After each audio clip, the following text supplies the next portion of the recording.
Humans are fascinated by gore and violence, but even more so the mysterious and unsolved. This interest in disturbing and unpleasant subjects is called morbid curiosity, and it has gripped hundreds of people throughout the ages. I am one of those people. My name is Hallie, and this is the Morbid Curiosity Podcast. In this episode, I'm going to discuss a famous allegation of murder. The mystery and brutal nature of this story has fascinated me for a long time, which is why I chose it for the first episode of the podcast. Without further ado, let's begin.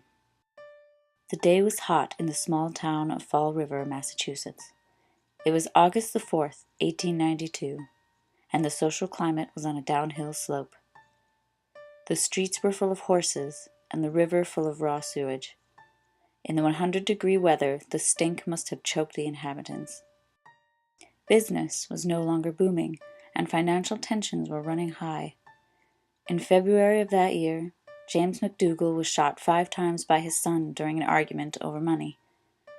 Weavers in some of the textile mills that served as the main industry of the town were not allowed to speak during their shifts, possibly to prevent the formation of unions.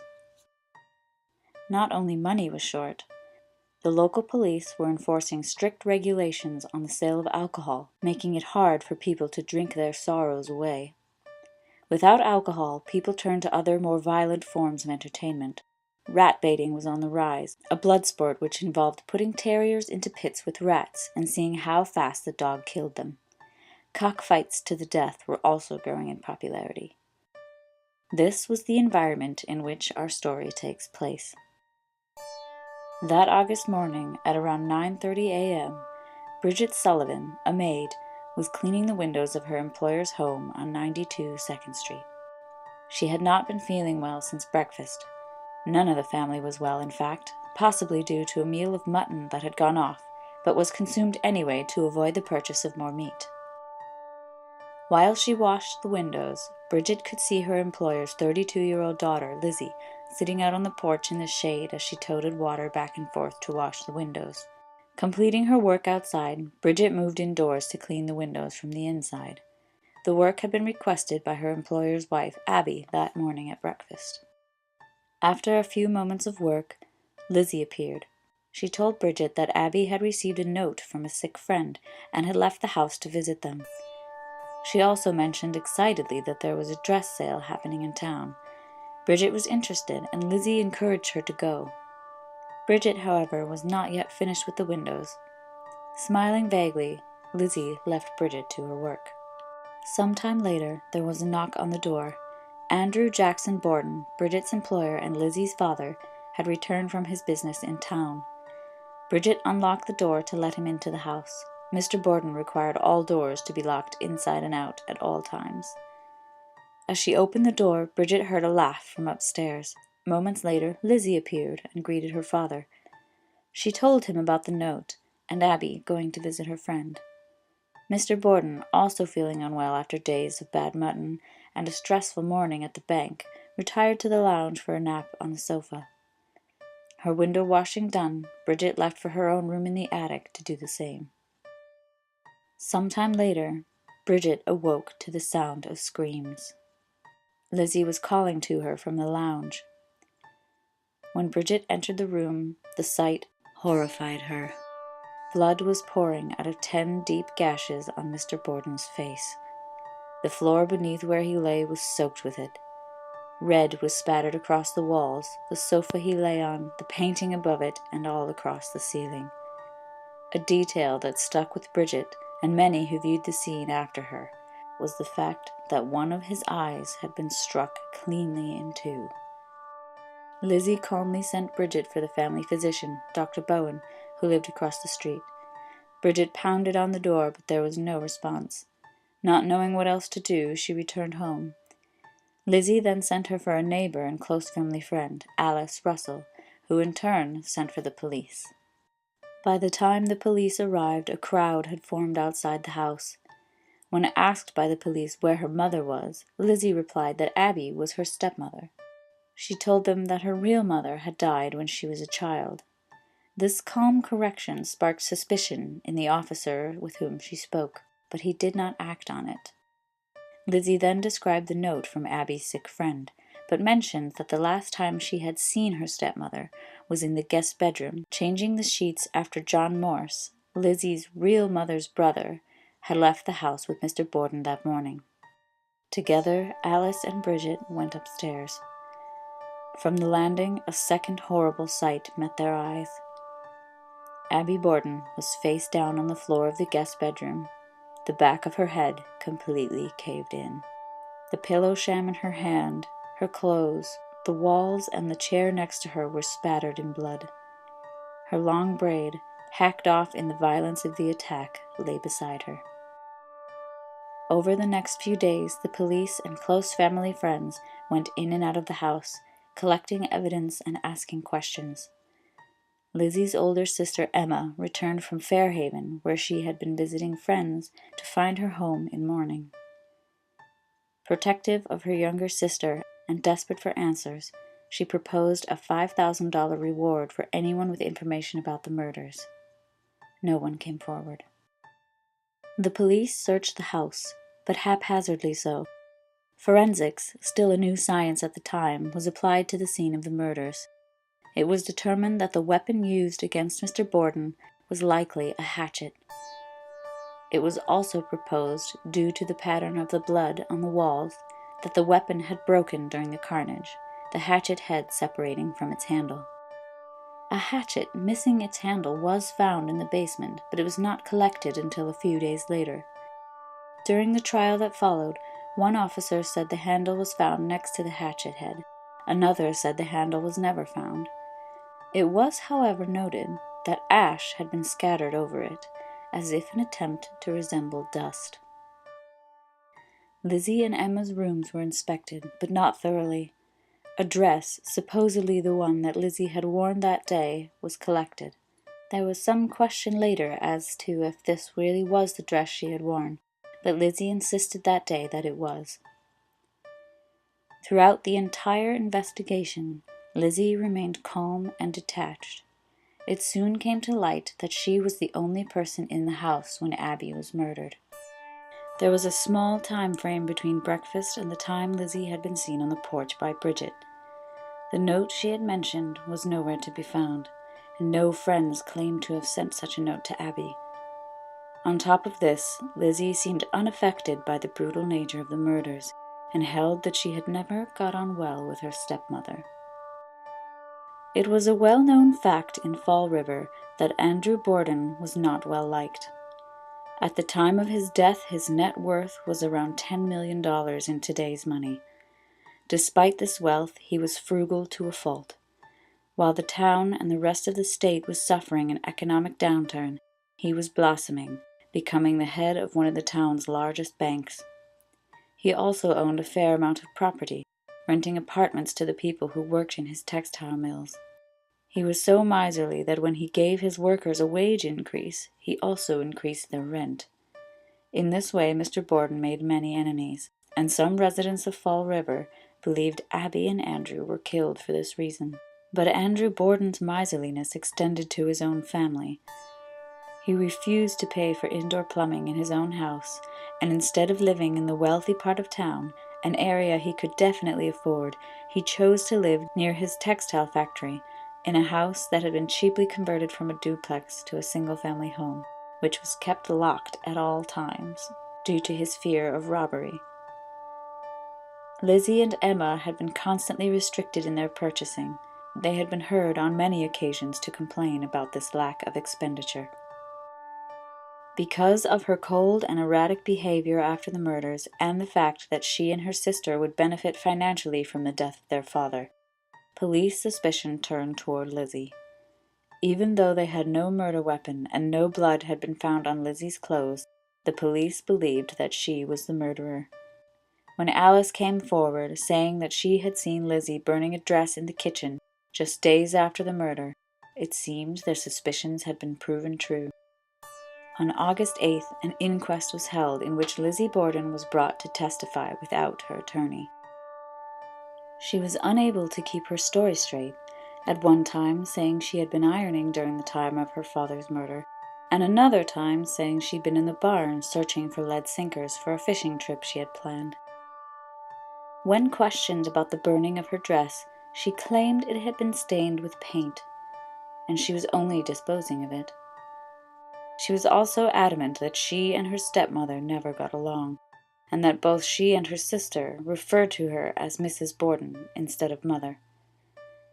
On August 11th, Lizzie Borden was arrested and jailed.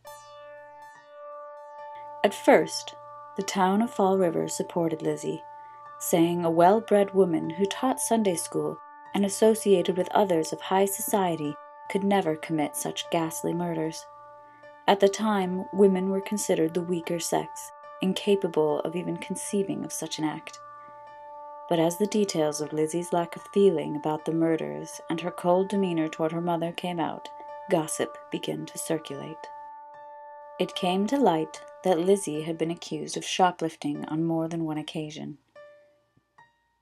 A pharmacist said that the day before the murder she had come to him for prussic acid, what we know today as cyanide, with the pretense of cleaning something with it.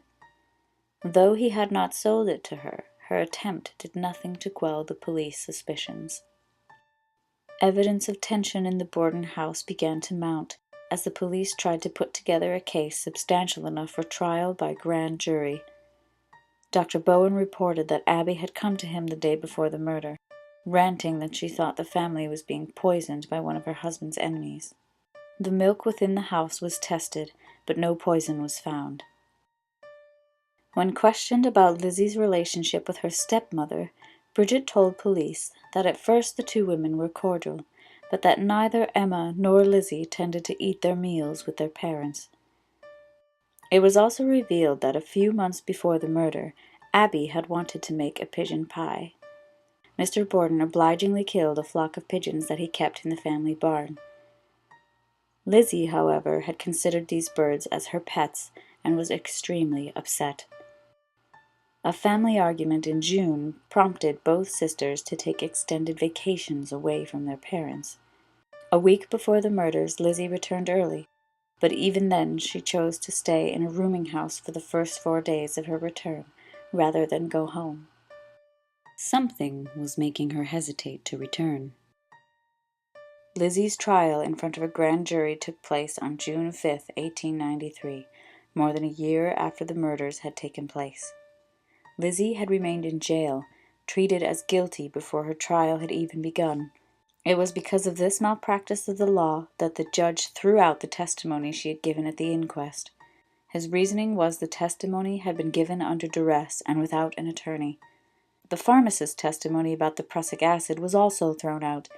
It was judged to be too remote in the time frame to have any connection to the murders. Without her erratic behavior as evidence, the only evidence against her was a witness account of Lizzie burning a dress. Bridget Sullivan was brought in to testify at the trial. According to her statement, Bridget went upstairs around 10:58 a.m., leaving Lizzie and her father downstairs. Lizzie said she then went into the barn and was not in the house for about a half an hour. A neighbor testified that he indeed saw Lizzie leaving the barn at 11:03 a.m. Another confirmed that time. Lizzie had called to Bridget at 11:10, leaving only 7 minutes in which she could have murdered her father and cleaned herself and the murder weapon of blood. As I mentioned before, because of the illness that had struck the Borden household just before the murders, the milk from the family's kitchen was tested for poison. The contents of Andrew and Abby Borden's stomachs, which was removed during the autopsies performed in the Borden's dining room, were also tested. No poison was found. Both Mr. and Mrs. Borden's heads were also removed during the autopsy, and the skulls were used as evidence during trial. When the battered skulls of her parents were revealed, Lizzie fainted, earning her the pity of the jury. The heads were later buried at the foot of Mr. and Mrs. Borden's graves. Near the end of the trial, the only evidence that Lizzie Borden had murdered her father and stepmother was her presence in the house at the time of the murders. On June 20th, after deliberating for only an hour and a half, the jury moved to acquit Lizzie Borden.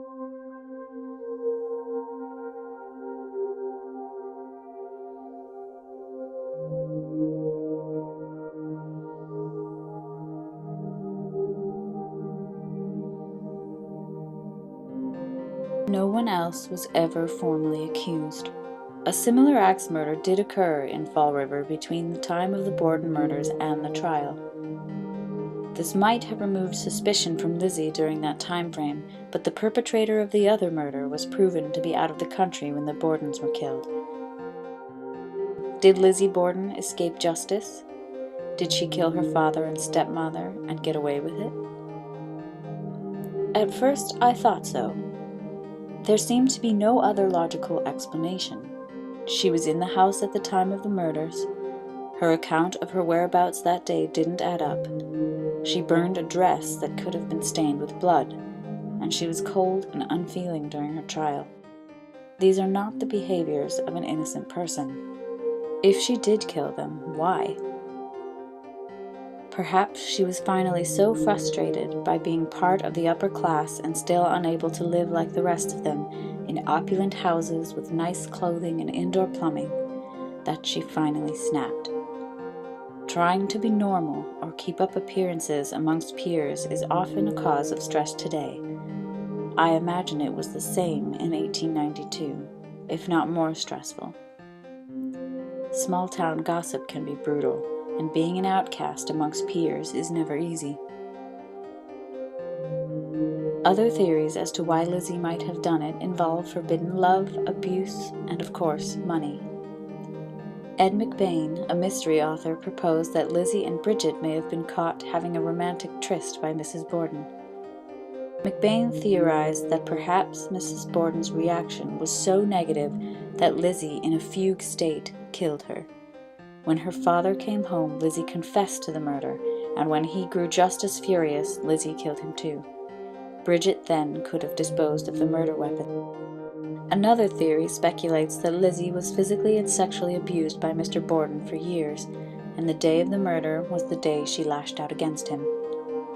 There is little evidence to support this, but incest is not a topic that was discussed at the time, and methods for collecting physical evidence of abuse were quite different in 1892.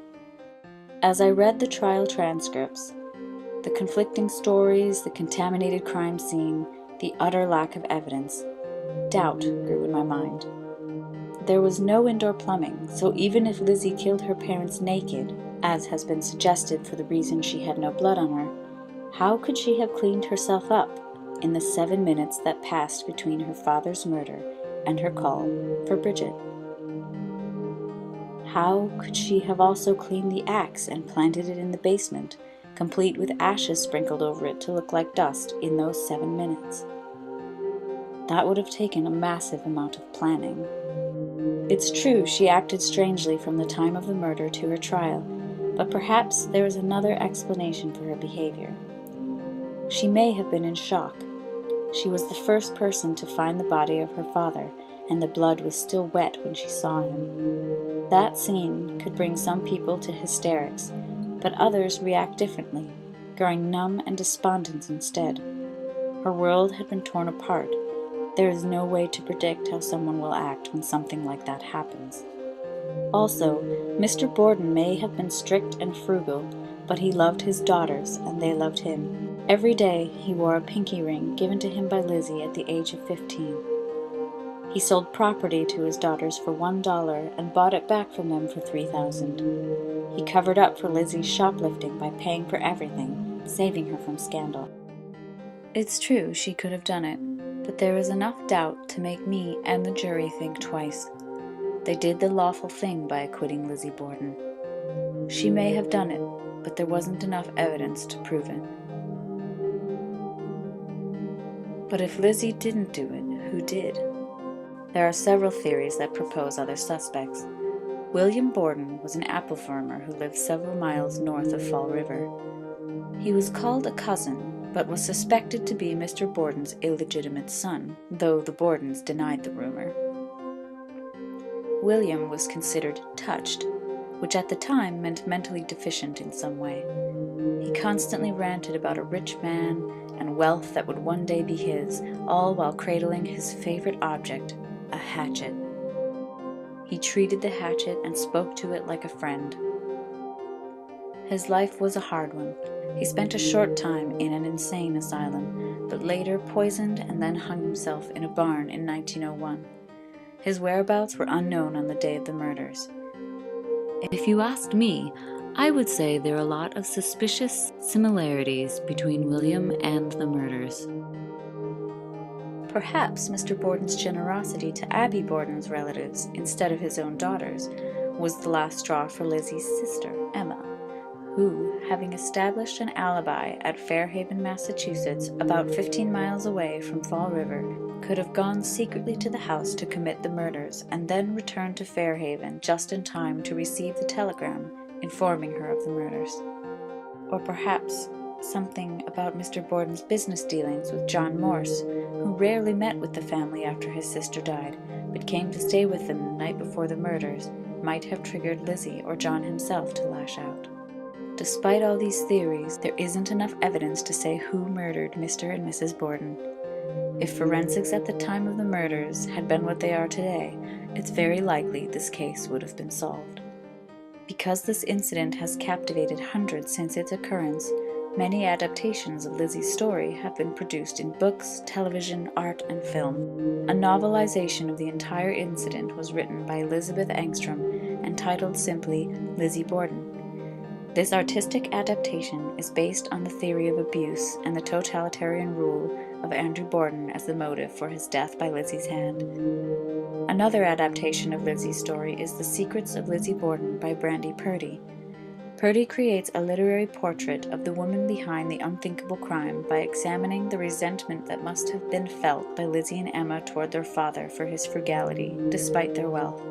Another novel that explores this theme is Lizzie Borden, The Girl with the Pansy Pin, written by Michael Thomas Brimbaugh. There is even a series of short stories that imagine Lizzie Borden as a girl detective, written by Richard Behrens. A showcase of a collection of fine art inspired by the legend of Lizzie Borden took place in September 2015 and was held by the Fall River Arts Community and the staff of Mom and Pop Tattoo and Piercing Incorporated. The images produced for this exhibition range from historically referenced facts to widely speculated motivations. In television and film, there are too many adaptations to count, but several of my favorites include The Legend of Lizzie Borden, a 1975 film starring Elizabeth Montgomery, Lizzie Borden's Revenge, starring Jenny Alford, in which the spirit of Lizzie Borden is summoned by a group of girls at a slumber party. I love bad horror films. And Lizzie Borden Took an Axe and The Lizzie Borden Chronicles, which both feature Christina Ricci as a psychotic Lizzie Borden. In 2015, it was announced that Kristen Stewart and Chloe Sevigny will star in another film about Lizzie Borden. There is also a death metal band who took that suspected murderess's name as their own. Even dance moms got in on the action when Maddie, the young dancer famously known for her collaborations with singer Sia, performed a dance at the New York Dance Experience based on Lizzie Borden, in which she wielded an axe during her modern dance performance. The Borden house is still standing. It was converted into a combination bed and breakfast and museum. For a fee, you can tour the house and even stay the night in the very rooms in which the grisly murders took place. Digital night vision cameras have been set up throughout the house in order to catch possible ghost activity. The video from these cameras is live streamed on the Borden House website, lizzie-borden.com, and you can tune in whenever you want with a yearly subscription to the feed. The Lizzie Borden House is said to be one of the most haunted buildings in America. There are regular reports of paranormal experiences by guests and staff, including disembodied footsteps and voices, cold spots, objects moving on their own, physical manifestations like touching, being pushed, or being pulled, and full-body apparitions. Most believe the spirits are those of Andrew and Abby Borden, wandering the house seeking their murderer. Others say it's Lizzie herself. It is also believed that not only the Bordens haunt the house. The third floor is rumored to be haunted by the spirits of 2 children.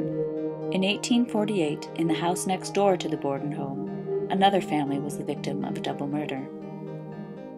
A mother drowned her 2 young children in a cistern in the basement, which was actually on the Bordens' property. Another spirit said to haunt the 3rd floor of the Borden house is that of a caretaker named Michael, who worked for the owners of the house after the Bordens left. He died in a fire in Connecticut, and it is said his spirit still remains in the chimney room at the top of the house. Several teams of paranormal investigators have investigated the house. The Transatlantic Paranormal Society, better known as TAPS, did an episode of their TV show Ghost Hunters on the Borden house. The show holds that TAPS's first mission is to try to debunk hauntings. That way, any evidence left that can't be debunked is more likely to be proof of a haunting.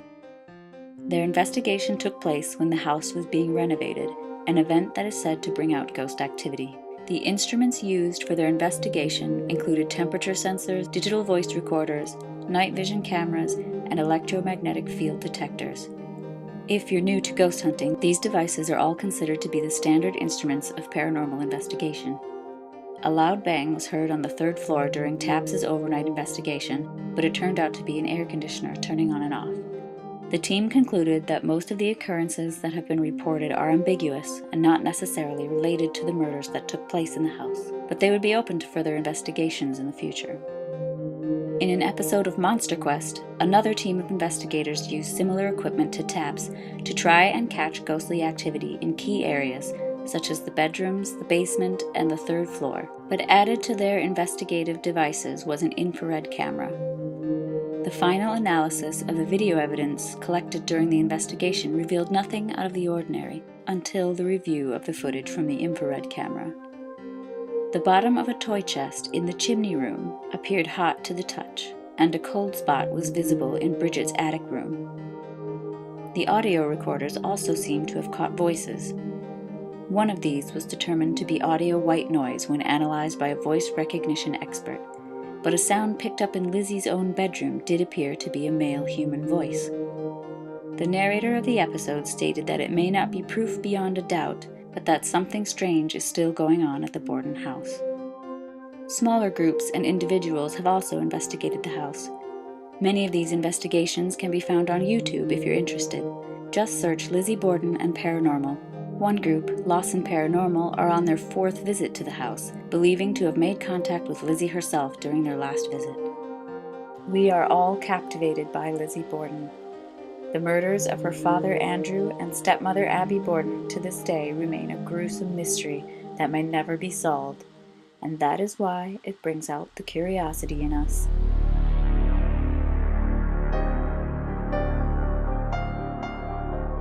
The Morbid Curiosity podcast was produced by HMS Lloyd. If you want to get in touch and share your views on whether Lizzie killed her parents or not, you can tweet the show at Morbid Podcast or join us on Facebook at facebook.com/Morbid Curiosity Podcast. My name is Hallie, and until next time, thank you for listening.